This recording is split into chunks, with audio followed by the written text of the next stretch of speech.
इस वीडियो के अंत तक आपको इस पाठ से संबंधित संपूर्ण जानकारी व प्रश्नों के लिखित उत्तर मिलेंगे।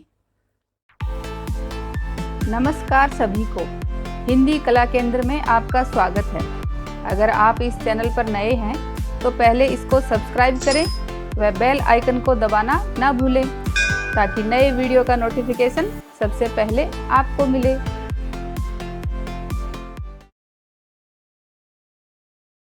इस कविता को हम इसके भाग 1 में समझ चुके हैं। अब इसके अभ्यास प्रश्नों की ओर चलते हैं। कविता से, कवि को ऐसा विश्वास क्यों है कि उसका अंत अभी नहीं होगा? वसंत ऋतु की तरह ही कवि के मन में भी नई उमंग व जोश भरा है। कवि आशावादी व सकारात्मक सोच के साथ जीवन में आगे बढ़ना चाहता है। साथ ही युवा पीढ़ी को आलस्य व निराशा की दशा से निकालकर उनको नवीन कार्यों के लिए मार्गदर्शित करना चाहता है। इसलिए कवि को ऐसा विश्वास है कि उसका अंत अभी नहीं होगा, क्योंकि अभी कवि को अपना कवि कर्म करना है, यानी अपनी कविताओं को अभी और उनका सृजन करना है। फूलों को अनंत तक विकसित करने के लिए कवि कौन कौन सा प्रयास करता है? फूलों को अनंत तक विकसित करने के लिए कवि उन्हें कलियों की स्थिति से निकालकर खिले फूल बनाना चाहता है। वह कलियों को अपने हाथों के स्पर्श से खिला देगा। फूलों की आंखों से आलस्य हटाकर उन्हें चुस्त व जागरूक करना चाहता है, ताकि वह आगे फल और फिर बीज में बदलकर अनंत काल तक अपनी खुशबू बिखेरते रहें। कवि पुष्पों की तंद्रा और आलस्य दूर हटाने के लिए क्या करना चाहता है? कवि पुष्पों की तंद्रा और आलस्य दूर हटाने के लिए उन पर अपना हाथ फेरकर उन्हें जगाना चाहता है। वह उनको चुस्त व पुष्पित करना चाहता है। साथ ही कवि पुष्प रूपी आलसी नवयुवकों को प्रेरित करके उनमें नए उत्कर्ष के स्वप्न जगाना चाहता है। उनका आलस्य दूर भगाकर उनमें नए उत्साह का संचार करना चाहता है। कविता से आगे, वसंत को ऋतुराज क्यों कहा जाता है? आपस में चर्चा कीजिए। वसंत को ऋतुराज क्यों कहा जाता है, बताओ। वसंत ऋतु हमारी मुख्य 6 ऋतुओं में सबसे अच्छी ऋतु होती है। इस ऋतु में ना तो अधिक गर्मी होती है और ना ही ठंड। वसंत ऋतु से पहले पतझड़ और ठंड का मौसम रहता है, जिससे सब लोग परेशान रहते हैं। पेड़ पौधे सूखे रहते हैं। वसंत के आगमन के साथ ही पेड़ पौधों से नई कौपलें फूट पड़ती हैं। चारों तरफ हरियाली, फूलों से भरी क्यारी व पेड़ दिखाई देने लगते हैं, जिनको देखकर मन में नई ऊर्जा व उमंग का संचार होता है। इस ऋतु में प्रकृति अपनी सुंदरता की चरम सीमा पर होती है, यानी चारों तरफ मन भावक दृश्य और मौसम होता है। इसलिए वसंत को सभी ऋतुओं का राजा भी कहा जाता है। वसंत ऋतु में आने वाले त्योहारों के विषय में जानकारी एकत्रित कीजिए। किसी एक त्योहार पर निबंध लिखिए। वसंत ऋतु में कौन कौन से त्योहार आते हैं उनके बारे में जानिए और फिर किसी भी एक त्योहार पर निबंध लिखिए। तो वसंत ऋतु में कई त्योहार मनाए जाते हैं, जैसे वसंत पंचमी, सरस्वती पूजा, महाशिवरात्रि, होली आदि। तो आप किसी पर भी निबंध लिख सकते हो, जैसे होली निबंध। होली का त्योहार वसंत ऋतु में मनाए जाने वाले त्योहारों में से एक है। इस समय मौसम सुहाना रहता है व चारों तरफ हरियाली छाई रहती है। होली को रंगों का त्योहार भी कहा जाता है। यह त्योहार बुराई पर अच्छाई की जीत का प्रतीक माना जाता है। होली की रात होलिका दहन से एक दिन पहले से ही शुरू होती है, जहां लोग इकट्ठा होते हैं, आग के सामने धार्मिक अनुष्ठान करते हैं और प्रार्थना करते हैं कि उनकी आंतरिक बुराई को नष्ट कर दिया जाए। जिस तरह से होलिका के राक्षस राजा हिरण्यकश्यप की बहन अग्नि में मारी गई थी। अगली सुबह रंग वाली होली के रूप में मनाई जाती है। रंगों का त्योहार, जहां लोग एक दूसरे को रंगों से सराबोर करते हैं और एक दूसरे को मिठाई खिलाते हैं। ऋतु परिवर्तन का जीवन पर गहरा प्रभाव पड़ता है। इस कथन की पुष्टि आप किन किन बातों से कर सकते हैं, लिखिए। तो हर ऋतु परिवर्तन का जीवन पर सच में गहरा प्रभाव पड़ता है। जैसे हम खान पान, पहनावे, उस ऋतु के त्योहार, उनका स्वास्थ्य पर प्रभाव भी देखा गया है। जैसे ग्रीष्म ऋतु, इस ऋतु में झुलसा देने वाली गर्मी, घरों से बाहर निकलना मुश्किल, शीतल पेय पीना ज़्यादा पसंद करना, हल्के रंग व सूती कपड़े पहनना, एसी कूलरों की बिक्री बढ़ जाना, लू की चपेट या हैजा हो जाना, इस तरह के काम होते हैं। इसी तरह वर्षा ऋतु में बारिश में घर से बाहर निकलना मुश्किल, बीमारियों का बढ़ जाना, बाढ़ का आना, छतरी व रेनकोट की बिक्री बढ़ जाना इत्यादि। शरद ऋतु में, इस ऋतु में लोग घरों के अंदर ज़्यादा रहना पसंद करते हैं। बूढ़ों व बीमारों के लिए ये ऋतु कष्टप्रद, ठंडी हवाएं व हिमपात से जनजीवन अस्त व्यस्त होना, गर्म पेय पदार्थ, ऊनी कपड़े पहनना इत्यादि। इस प्रकार हर ऋतु में अलग अलग प्रकार का प्रभाव पड़ता है। अनुमान और कल्पना। कविता की निम्नलिखित पंक्तियां पढ़कर बताइए कि इनमें किस ऋतु का वर्णन है। फूटे हैं आमों में बोर, भोर वन वन टूटे हैं, होली मची ठोर ठोर, सभी बंधन छूटे हैं। तो आमों में बोर ये कब होता है? भोरे वन वन यानी पेड़ों पर कब घूमते हैं? होली मची ठोर ठोर, अभी हमने पढ़ा कि होली कब आती है, तो ये सब वसंत ऋतु के लक्षण लग रहे हैं। तो ये वसंत ऋतु का वर्णन है यहाँ पर।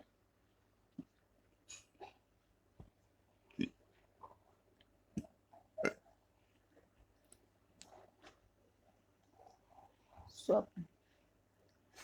स्वप्न भरे कोमल कोमल हाथों को अलसाई कलियों पर फेरते हुए कवि कलियों को प्रभात के आने का संदेश देता है, उन्हें जगाना चाहता है और खुशी खुशी अपने जीवन के अमृत से उन्हें सींच कर हरा भरा करना चाहता है। फूलों पौधों के लिए आप क्या क्या करना चाहेंगे? फूलों पौधों के लिए हर मौसम के हिसाब से उनको खाद पानी देना, समय समय पर उनकी निराई गुड़ाई व कटाई करते रहेंगे। बाहरी मौसम यानी सर्दी गर्मी जो भी मौसम होगा उससे व जानवरों से उनकी रक्षा करना चाहेंगे।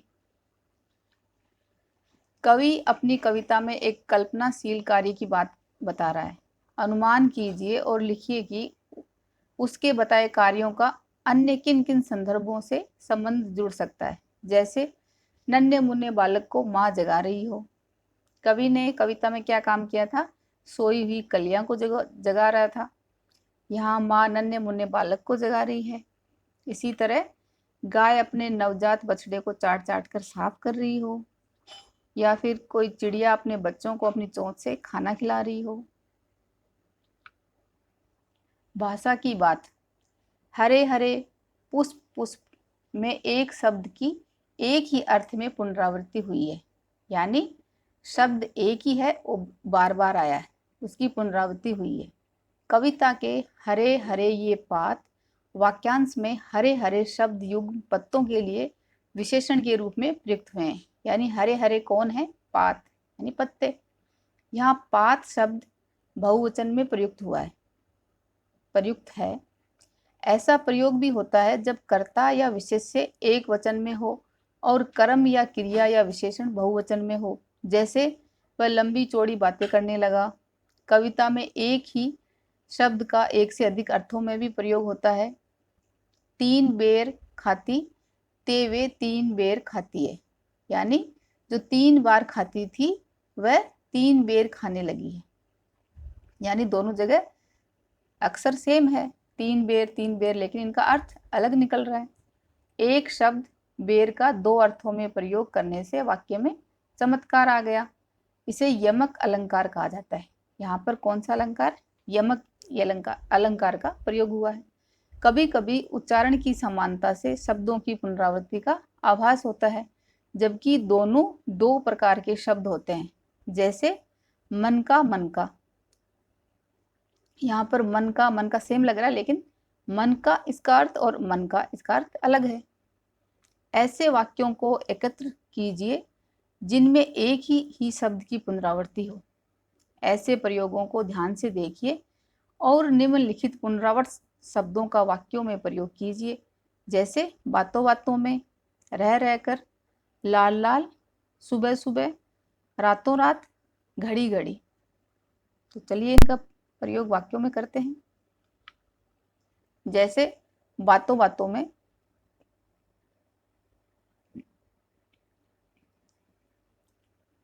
जैसे बातों बातों में, बातों बातों में पता ही नहीं चला कि कब स्टेशन आ गया। रह रहकर, कल रात से रह रहकर बिजली चमक रही है। इसी तरह लाल लाल, लाल लाल टमाटर देखकर मुंह में पानी आ गया। सुबह सुबह, मैं सुबह सुबह ही घूमने बगीचे में चली जाती हूँ। रातों रात, ईश्वर की कृपा से सुमित रातों रात अमीर हो गया। घड़ी घड़ी, बच्चों को मोबाइल से दूर करने के लिए घड़ी घड़ी रोकना पड़ता है। कोमल गात मृदुल वसंत, हरे हरे ये पात। विशेषण जिस संज्ञा या सर्वनाम की विशेषता बताता है उसे विशेष्य कहते हैं। ऊपर दिए गए वाक्यांशों में गात, वसंत और पात शब्द विशेष्य हैं, यानी ये क्या कर रहे हैं, संज्ञा और सर्वनाम जो शब्द हैं उनकी विशेषता बता रहे हैं। क्योंकि इनकी ये विशेष्य क्यों है, क्योंकि ये जो विशेषण है जिस संज्ञा या सर्वनाम की विशेषता बताता है उसे विशेष्य कहते हैं। तो क्योंकि इनकी विशेषता यानी विशेषण क्रमशः क्या है, कोमल, मृदुल और हरे हरे शब्द बता रहे हैं, यानी कोमल गात, मृदुल वसंत और हरे हरे पात। हिंदी विशेषणों के सामान्यतया 4 प्रकार माने गए हैं, गुणवाचक विशेषण, परिमाणवाचक विशेषण, संख्यावाचक विशेषण और सार्वनामिक विशेषण। ये सब आपको व्याकरण में पढ़ाया होगा, तो इनका उदाहरण देना एक एक। जैसे गुणवाचक विशेषण, जिसमें वो जैसे अच्छा बंदर, बंदर कैसा, अच्छा। सुंदर बगीचा, तो बगीचे की विशेषता बता रहा है। इसी तरह परिमाणवाचक विशेषण, 2 गज जमीन, 4 किलो चावल। संख्यावाचक विशेषण, इसमें संख्या बताई गई है, 5 आम, प्रथम स्थान। इसी तरह सार्वनामिक विशेषण, ये पीला फूल है, वह तेरी कार है। वसंत पर अनेक सुंदर कविताएं हैं, कुछ कविताओं का संकलन तैयार कीजिए।